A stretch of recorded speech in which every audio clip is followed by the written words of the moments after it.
دیکھیے، جہاں تک ہائی کورٹ ہو یا ہندوستان کی کوئی اور عدالت ہو، ہم اس کا استقبال کرتے ہیں، خیر مقدم کرتے ہیں، لیکن پردے کے تعلق سے جو قرآن نے سبق دیا ہے اور اسلام نے جو ہدایات جاری کی ہیں، تو اسلامی ہدایات کی روشنی میں اور قرآنی دستور اور آئین کی روشنی میں پردہ اسلام کا ضروری حصہ ہے،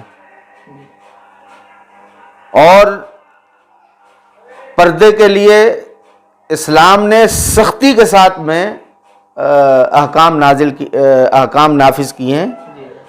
پردہ کیا جائے، یہ ضروری ہے۔ جی، لیکن کورٹ نے تو صاف انکار کر دیا ہے کہ اسلام میں نہیں ہے۔ میری حقیر رائے یہ ہے کہ میرے خیال سے کورٹ کو، عدالتوں کو لاء کے حساب سے فیصلے کرنے چاہیے۔ جی صحیح۔ ان کے اپنے فیصلے لاء کے حساب سے ہونے چاہیے، اور جو مذہبی مسائل ہیں وہ چاہے کسی بھی مذہب کے ہوں، اسلام کے ہوں، بودھ کے ہوں، ہندو دھرم کے ہوں، عیسائیوں کے ہوں، تو میرے خیال سے مذہبی مسائل کو مذہبی رہنماؤں کے حوالے کر دینا چاہیے۔ صحیح بات۔ اس لیے کہ مذہبی مسائل کی باریکیوں سے اور ان کی نزاکتوں سے اس مذہب کے رہنما ہی صحیح معنوں میں واقف ہوتے ہیں، وہی اس کو سمجھ بوجھ کر نرنے لے سکتے ہیں، فیصلہ لے سکتے ہیں۔ جی، جو کرناٹکا میں کالجوں میں بچیوں کو اندر جان نہیں دیا جا رہا ہے، ساتھ میں اب امتحان ہے۔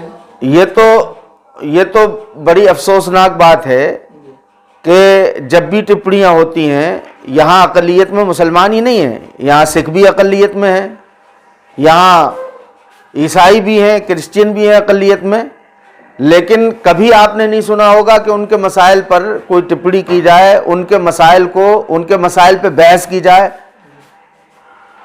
تو یہ ایک خاص طریقے سے ٹارگیٹ کرنا ان کا مقصد ہے۔ 3 طلاق سے آپ کو کیا لینا دینا ہے؟ جی، حجاب سے آپ کو کیا لینا دینا ہے؟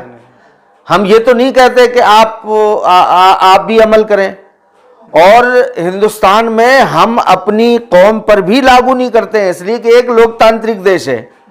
اگر کوئی نہیں برقعے کا استعمال کر رہا ہے، اگر کوئی پردے کا استعمال نہیں کر رہی ہے عورت، تو اس پہ زبردستی نہیں کر سکتے ہیں، چونکہ یہ دستور کے خلاف ہے۔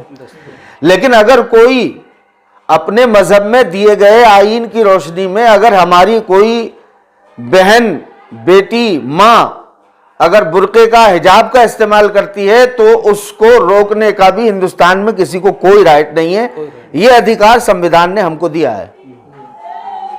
سپریم کورٹ کو لے کے جانے کی بات ہوئی ہے، تو اس کے فیصلے میں کیا ہوگا؟ میں نے تو پہلے کہا بہتر ہے سپریم کورٹ لے جائیں، لیکن بہتر یہ ہے کہ یہ عدالتوں کے بجائے یہ فیصلے مذہبی رہنماؤں کے حوالے کیے جائیں۔ جی صحیح۔ اور پردہ کتنا ضروری ہے، اللہ تعالیٰ نے جب دنیا میں پہلے انسان حضرت آدم کو بنایا اور ان کا پتلا تیار کیا، ہاتھ بنائے گئے، ان کے پیر بنائے گئے، سر بنایا گیا، جسم کے حصے بنائے گئے، اور اس کے بعد ان کے اندر روح ڈالی گئی، حضرت آدم بنے۔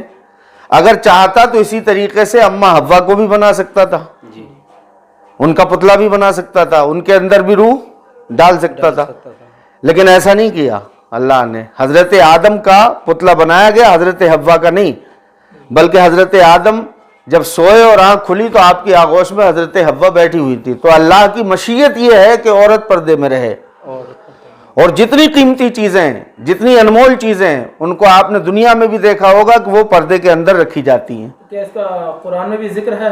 اس کا قرآن میں بھی ذکر ہے، اس کا حدیث میں بھی ذکر ہے، اور اجماع امت میں بھی اس کا ذکر ہے۔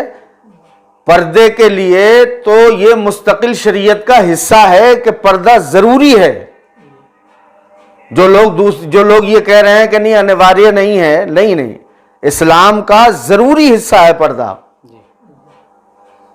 اور جو یونیورسٹیز ہیں یا کالجز ہیں اور وہاں ان کی یونیفارم کا مسئلہ ہے، تو وہ اپنے حساب سے وہ ترتیب دیں۔ پردے کا مطلب یہ، حجاب کا مطلب یہ نہیں ہے جو موجودہ نظر آ رہا ہے یہ حجاب ہے۔ حجاب کا مطلب یہ ہے کہ جن حصوں کا چھپنا ضروری ہے عورت کے وہ حصے چھپے رہنے چاہیے. یہ پردہ ہے, یہ حجاب ہے. یہ ہے